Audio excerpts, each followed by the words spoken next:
Abonnez-vous et cliquez aussi sur la petite cloche de notification pour ne rien rater de nos prochaines vidéos. N'oubliez pas de partager aussi la vidéo et de la liker. Afrique N24. Pour le second G, madame, Agbem Kodjo va s'inscrire, je crois, au lycée technique d'Adido Gomé. Et du lycée technique d'Adido Gomé, il va faire ses preuves. Il va être, je crois, selon les recoupements, le meilleur de ce lycée. Quand il arrive à l'université, il s'inscrit, je crois, en gestion. Et il est le meilleur. Nous savons qu'il est le meilleur parce que son ancien professeur nous l'a dit, et publiquement. Sauf que ce professeur va se dédire après. Et il va se dédire devant moi.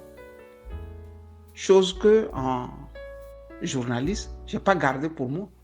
J'ai mis sur la place publique que le professeur Gougui m'a dit qu'au fait, ce n'est pas ça qu'il voulait dire. C'est pas ça qu'il voulait dire. Et j'ai pris à témoin un autre journaliste à qui j'ai dit que, cher ami, cher confrère, je n'arrive pas à croire que le professeur Gougui puisse me dire que non. Au fait, il ne voulait pas dire ce qu'il a dit publiquement. C'est-à-dire, tu as un élève, un étudiant, pardon. Il est tellement si bon que toi-même, tu le conseilles d'aller faire le 3e cycle en France. Et comme ses parents étaient modestes, il trouvait déjà que son salaire de 150 000 à la Sonacom le suffisait. Dans le temps, c'était une fortune. Ça suffisait pour qu'il nourrisse ses parents au village, aide ses frères, entretienne sa famille. Ça suffisait beaucoup pour qu'il le fasse. Ou bien qu'il puisse entretenir tout ce beau monde. Mais vous, son professeur, vous le conseillez parce que vous savez qu'il est meilleur. Vous aidez à la bourse. Vous aidez à la bourse. Quand je dis vous aider à la bourse, je ne dis pas que c'est lui qui a cherché la bourse. La bourse était pour les meilleurs élèves. Et à César ce qui est à César, à Dieu ce qui est à Dieu. Quand Eyadema n'était pas encore corrompu par les bourgeois de la côte, il était rempli d'une lucidité légendaire. On ne pouvait pas prendre la bourse d'un enfant de pauvre et remettre à un enfant de riche. Mieux, les bourses étaient équitablement partagées entre toutes les régions du pays avant que lui-même il sombre. Il sombre quand les assis à Gossoy viennent mettre un petit bémol de tribalisme tout autour de lui en ne faisant que donner les bourses aux jeunes cabiers. Ce que ces jeunes cabiers aussi appelaient la liste. Je dis la liste, c'est-à-dire c'est une feuille blanche sur laquelle tout nouveau bachelier cabier allait mettre son nom. Assis à gauche, choisir qui doit rentrer en Europe étudier. Chère madame, c'est dans ce méli-mélo qu'Agbéomé quitte le Togo pour Poitiers afin de poursuivre ses études pour le 3e cycle. Brillamment, il s'en sort aussi avec un doctorat en poche. Quand il revient au Togo, il ne connaît pas le chômage. Parce que déjà, il avait fait ses preuves à la Sonacom. De la Sonacom, il va se retrouver au ministère des Sports. Du ministère des Sports, il va se retrouver au ministère de l'Intérieur. Et au ministère de l'Intérieur, il va connaître ce qu'on a appelé le massacre de Fréau-Jardin. Sauf qu'au ministère de l'Intérieur, il était ministre de nom. Mais le volet sécurité intérieur du Togo n'était pas dans son ministère. Je ne le défends pas. C'est après 1000 recoupements. Donc les tueurs de Fréau-Jardin sont là. C'est pour ça la justice n'avance pas. Ou mieux, on ne cherche pas que la vérité éclate. On ne veut pas que la vérité éclate. Il y a eu des morts en Guinée sous le colonel Dadis ou le capitaine Dadis. Je connais, je ne sais plus leur grade. En Afrique, ils ont de ces grades-là où tu ne sais même plus si le mérite, s'ils ont acheté ou bien encore si ils ont volé. Donc le capitaine Dadis, une fois au pouvoir, connaît ce qu'ils ont appelé les massacres du stade de Conakry. Alpha Condé est arrivé là-bas, il n'a jamais fait des enquêtes. C'est maintenant qu'on commence par comprendre que c'est l'opposition avec à la tête les Alpha Condé qui avait poussé les manifestants à s'en prendre aux forces de l'ordre. Ce sont des choses, les Guinéens connaîtront la vérité un jour. Chère madame. Secondo, il y a eu le problème d'André Kiffer en Côte d'Ivoire. On nous a dit que c'est Laurent Gbagbo qui avait tué le journaliste André Kiffer. Charles Onana a fait un livre où il a détaillé point par point que Gbagbo ne connaissait même pas le dit journaliste. Mais la France-Afrique et les Ouattara ont insisté que c'est Gbagbo qui a tué André Kiffer. Ouattara est au pouvoir depuis plus de 10 ans. Il est à son 3e mandat. Le dossier Kiffer, il ne l'a jamais ouvert.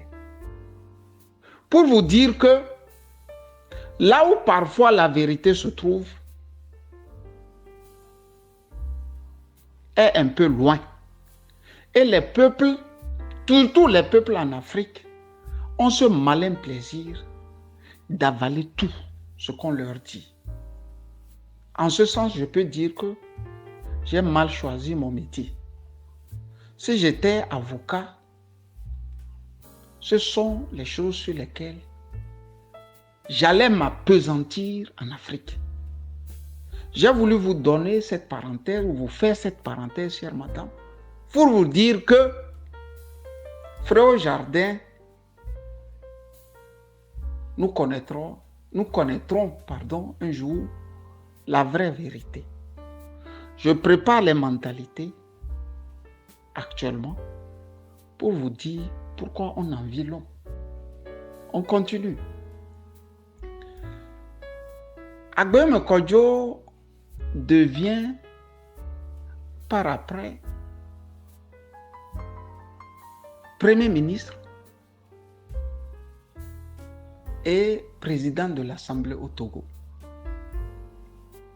Vous voyez bien que un fils de pêcheur, je dis un fils d'un modeste pêcheur, arrive à gravir tous ces échelons. Dans un pays comme le Togo, mais finalement, la jalousie ne peut que naître. Et l'envie ne peut que naître. Si on n'est pas intellectuellement calé, si on n'est pas mu par une éducation chrétienne, musulmane ou animiste poussée, on a envie de se poser cette petite question, chère madame. Pourquoi mon enfant n'a pas aussi reçu tant? Ou pourquoi moi-même, le professeur qui a enseigné cet élève ou cet étudiant, je n'ai pas pu autant avoir eu cette ascension. La vie d'Agboué Kodjo, qu'on l'aime ou pas, est comme la vie de tous ces enfants qui se promettent, bien qui se disent, je deviendrai un jour un grand homme. Vous vous rappelez que John Lennon des Beatles, quand vous chantez Imagine, Imagine, John Lennon des Beatles a dit un jour que lui dépasserait, il serait plus connu que Jésus-Christ. Donc quand les Beatles se sont déchaînés dans toute l'Europe, jusqu'aux États-Unis, ils n'ont pas hésité à dire à Memphis, dans le fief même de Martin Luther King, que eux, Beatles, ils étaient plus connus que Jésus-Christ. C'est ça. Parfois, on se dit, on veut faire plus. On se donne ses moyens. Et la nature a toujours béni ceux qui se battent. C'est extraordinaire. Je crois savoir que c'est, comment dirais-je, ce cinéaste français dont j'oublie le nom, qui disait, depuis qu'il a recommencé par travailler, la chance le sourit. Depuis qu'il a commencé par travailler, la chance le sourit. Je vais me rappeler du nom de ce grand cinéaste que j'aime bien, le plus connu en France, et qui a pris sur lui de nous donner cette phrase pour tous ceux-là qui aimeraient devenir comme lui. Il dit ceci: depuis que j'ai recommencé par travailler, la chance me sourit. J'ai voulu continuer en vous disant, chère madame, qu'Agboué Kodjo a un destin extraordinaire. Ça ne peut que faire pâlir ceux-là qui n'ont pas une âme forte pour se contenir, tant du côté de l'opposition que du côté du pouvoir. Commençons par ceux du côté du pouvoir.